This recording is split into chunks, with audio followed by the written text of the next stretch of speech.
네, 어제는 오늘이 중국에서 유튜브 생중계를 하는 마지막 날일지 모르겠습니다. 레위기 16장 29절에서 31절 말씀을 함께 읽도록 하겠습니다. 구약성경 172쪽입니다. 너희는 영원히 이 규례를 지킬지니라. 7월 곧 그 달 10일에 너희는 스스로 괴롭게 하고 아무 일도 하지 말되 본토인이든지 너희 중에 우고하는 객이든지 그리하라. 이 날에 너희를 위하여 속죄하여 너희로 정결케 하리니 너희 모든 죄에서 너희가 여호와 앞에 정결하리라. 이는 너희에게 큰 안식일인즉 너희는 스스로 괴롭게 할지니 영원히 지킬 규례라. 아멘. 7월 10일 이 날을 속죄일이라 이렇게 말씀하시면서 큰 안식일이라 이렇게 말씀을 하십니다. 제가 갖고 있는 성경은 아주 오랜 옛날 성경이기 때문에 큰 안식일이라 이렇게 번역을 했는데 여러 가지로 요즘 나온 성경을 보면 번역해 두었어요. 그 중에 하나 좀 마음에 드는 번역이 우리말 번역, 우리말 성경 거기에 보면 안식일 중에 안식일인즉 이렇게 번역을 해 놓았어요. 그게 좀 마음에 드는 번역입니다. 제 마음에 드는 번역이에요. 왜 그러냐? 우리가 지금까지 알고 있는 안식일은 7일이 안식일이죠. 하나님께서 천지를 창조하시고 7일째 쉬셨죠. 그날을 축복하셨고요. 그리고 출애굽기 20장에서도 이 안식일을 지키라고 말씀을 하실 때 역시 창조 때 쉬셨던 내용을 그대로 반복하여서 담아놓았습니다. 그 안식일의 의미가 이 쉬셨다라는 의미와 복 주셨다라는 그 의미가 좀 제대로 알 수 없는 그러한 내용을 담고 있죠. 무슨 얘기인가 하면 창세기 2장에 나오는 안식일 날 복을 주셨다. 그 날을 복 주셨다. 이렇게 말씀을 하시는데 도대체 그 날에 복을 주셨다는 의미가 무엇인지 알 길이 없습니다. 찾아간다 해도 찾을 수가 없는 이유가 무엇인가 하면 그 2장은 선악과를 따먹기 전이고요. 이미 우리들은 선악과를 따먹은 후입니다. 선악과를 따먹은 자들이 그 본문을 아무리 해석해도 선악 구조에서밖에 해석이 될 수밖에 없는 겁니다. 서서히 이제 그 안식일에 복을 주셨다라는 그 의미가 밝혀지는데 이것은 참 거꾸로 되어진 거죠. 처음부터 답을 주시고 뭔가 그 답이 이러하다라고 말씀을 하셨으면 좋은데 오히려 그 완전한 창조에서는 그 안식일 날 복을 주셨다라는 의미가 오히려 불분명합니다. 그 자체도 사실은 그림자이기 때문에 그렇죠. 십자가가 실체입니다. 오늘 본문을 보면 영원한 규례를 말씀하십니다. 7월 10일 속죄일 날 속죄제를 드리고 번제를 드리고 그 절차대로 행해야 되는 것은 영원한 규례입니다. 그러면서 하시는 말씀이 스스로 괴롭게 하고 아무 일도 하지 말되 본토인이든 너희 중에 우고하는 객이든지 그리하라. 이 경계선은 약속의 땅이죠. 약속의 땅 안에 거하는 어떤 사람이든지 이 7월 10일은 스스로 괴롭게 해야 되고 아무 일도 하지 말아야 합니다. 속죄일이기 때문에 속죄 제물만 드리면 죄 용서 받을 것이다. 그러한 생각을 갖게 되지만 주님께서는 그 속죄일 속에 속죄 제물 속에 이스라엘 백성 전체를 합류시키고 있다는 사실입니다. 이 말씀과 무엇을 엮어놨습니까? 20절에 보면 이날에 너희를 위하여 속죄하여 너희로 정결케 하리니 너희 모든 죄에서 너희가 여호와 앞에 정결하리라. 속죄하는 그 속죄제만이 이 죄를 용서하는 것을 담고 있는 것이 아니라 여기에 맞추어서 자기를 괴롭게 하고, 흔히 괴롭게 하는 것을 금식이라 이렇게 표현을 하는데요. 자기를 괴롭게 하고 아무 일도 하지 않아야 이 속죄가 제대로 된 속죄가 된다라는 겁니다. 이런 말씀을 보면 참 이상하죠. 무엇이 이상하냐라고 하면 믿음으로 구원을 얻잖아요. 속죄 제물의 피로 죄가 용서되잖아요. 여기에 우리의 행위가 들어갈 수 있느냐라는 겁니다. 마치 본문을 읽어보면 이스라엘 백성의 행위를 집어넣는 것 같죠. 구약이기 때문에 그렇게밖에 볼 수가 없습니다.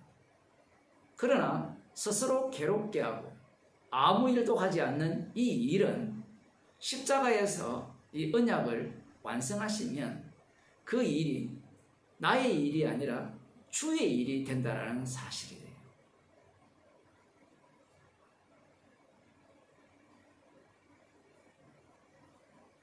지금 이 그림자로서 이 큰 안식일을 소개하면서 그 안식이라는 참된 의미가 무엇이고 그날에 복을 주셨다라는 의미가 무엇인지를 지금 이런 식으로 밝히는 겁니다. 조금 더 설명을 드리면 큰 안식일, 안식일 중에 안식일이라고 말씀하심으로 말미암아 제7일의 그 안식일의 그 의미가 어떠한지를 이 7월 10일 속죄일을 통해서 안식일을 다 규정한다라고 볼 수 있는 거예요. 성경이 듬성듬성 나오기 때문에 우리가 이 말씀의 의미를 잘 찾아내기 힘든데 출애굽기 29장에 보면 상번제가 나오거든요.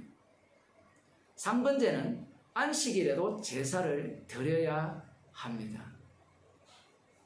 안식일에는 아무 일도 하지 말고 쉬어라 해서 출발해서 지금 속죄일로 오면 괴롭게 하고 아무 일도 하지 말고 이 속죄제를 드려야 한다는 이 내용까지 포함되는 거예요.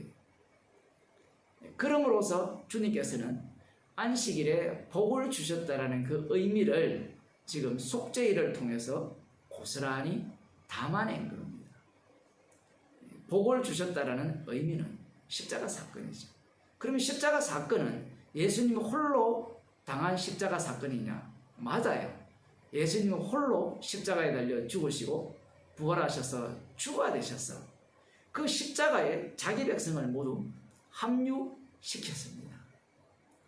그 합류된 자들은 주님의 안식에 참여한 자들이죠. 그들은 스스로 괴롭게 하고, 스스로라는 말을 오해하지 말아야 되는데 성령의 인도하심이죠. 로마서 8장에 나오듯이 환난과 기근, 칼, 위험, 적신 그 세계 속으로 주께서 몰아넣으시고 자기 일을 쉬게 만들어 버립니다. 히브리서 4장을 한번 보겠습니다. 히브리서 4장 10절 보면 이미 그의 안식에 들어간 자는 하나님이 자기 일을 쉬신과 같이 자기 일을 쉬느니라. 자기 일을 쉰다라는 게 무엇이냐? 이 말씀에 근거해서 우리들이 살아가는 모습을 보면 안식에 들어간 자입니까? 아닙니까? 이 성경 말씀이 우리들이 쉽게 이해하고 받아들이고 정의를 내릴 수 있는 그런 식으로 말씀을 주시면 참 좋은데 애매하게 주신 말씀들이 한둘이 아니죠. 문제는 우리가 유괴속이기 때문에 이런 말씀을 읽게 되면 뭔가 안 맞죠. 이미 그의 안식에 들어간 자는 하나님이 자기를 쉬신과 같이 자기를 쉬느니라.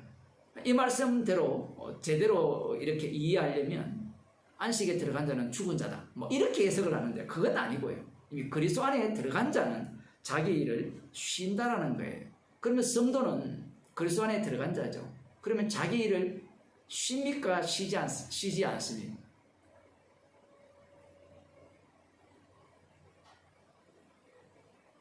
말씀에서 우리는 십자가와 만나야 되거든요. 그런데 인간의 본성은 십자가를 만날 마음이 없어요. 성령이 없기 때문에 그러한데,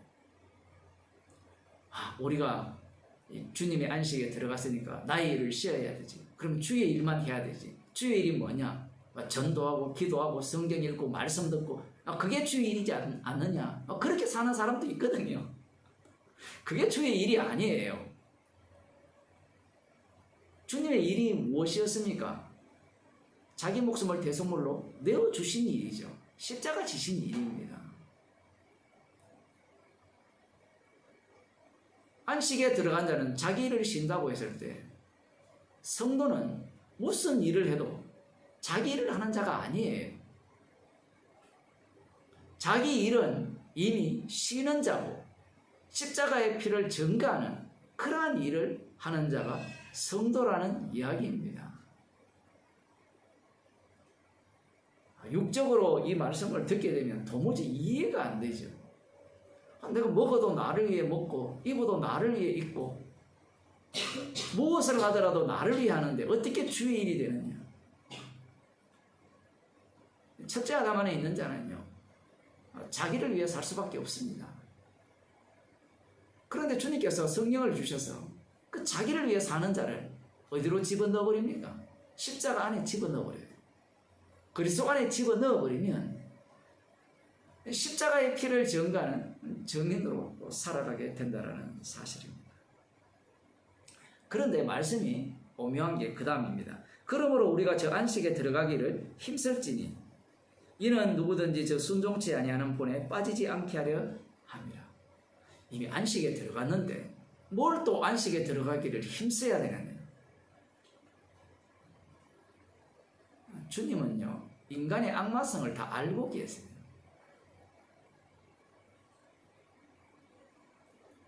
어떤 악마성이 있느냐라고 하면, 안식에 들어갔으니까 우리는 힘 안 써도 된다라고 또 생각을 해요.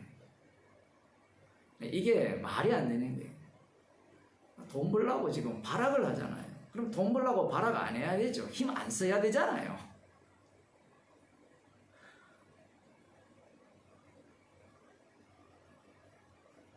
인간이 힘 안 쓰는 일이 있습니까? 그러면 이 힘쓰는 일이 누구의 일이에요? 성도는 살아도 죽어도 이미 그리스도 안에 있기 때문에 주의 일에 동원된 자들이고요. 어떻게 하더라도 십자가의 피를 증거하는 인생이라는 사실입니다. 이 못손되는 요소를 말씀 속에 집어넣음으로 말미암아 인간의 악마성을 다 드러내시고요. 자기 구원 중심인 자들을 주님께서는 천부께서 심지 않은 자이기 때문에 다 뽑아내버리죠. 그 다음 이제 하시는 말씀이 너무나 유명한 말씀이죠.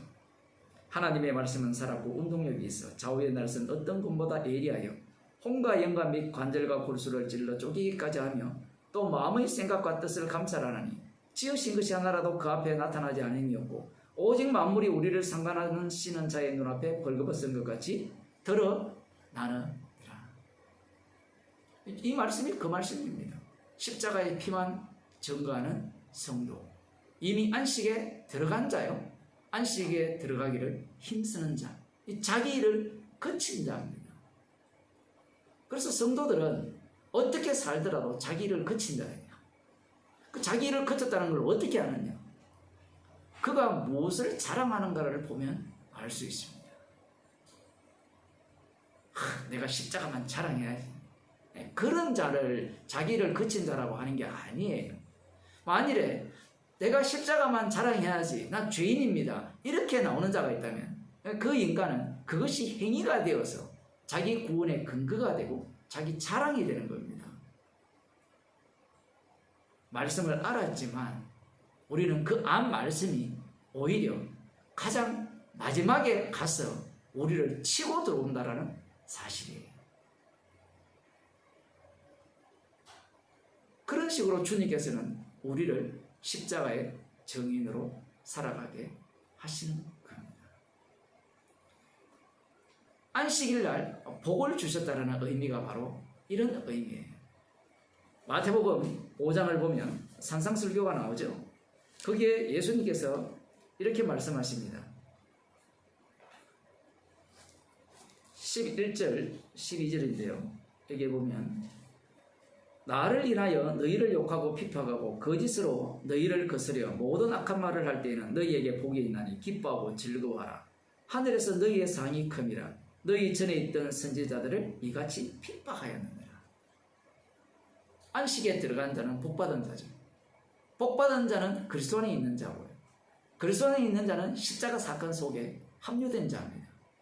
그래서 주님께서 누구든지 이렇게 말씀하십니다. 나를 인하여 너희를 욕하고 핍박하고 거짓으로 너희를 거스려 모든 악한 말을 할 때는 너희에게 복이 있나니. 십자가 사건 속으로 내몰리는 자체가 축복이라는 겁니다. 앞서 히브리서 4장으로 다시 가면 말씀이 찔러 쪼개면 뭘 자랑하겠어요? 죄인 중에 계세요? 십자가를 자랑하죠. 십자가를 자랑하니까 세상이 그들을 가만두겠습니까? 그래서 히브리서 끝에 보면요, 죽음 속으로 가는 거예요. 주님이 영문 밖에서 못 박혀 죽었듯이 돌아가셨듯이 성도의 길이, 가야 할 길이 그러한 길이라는 겁니다.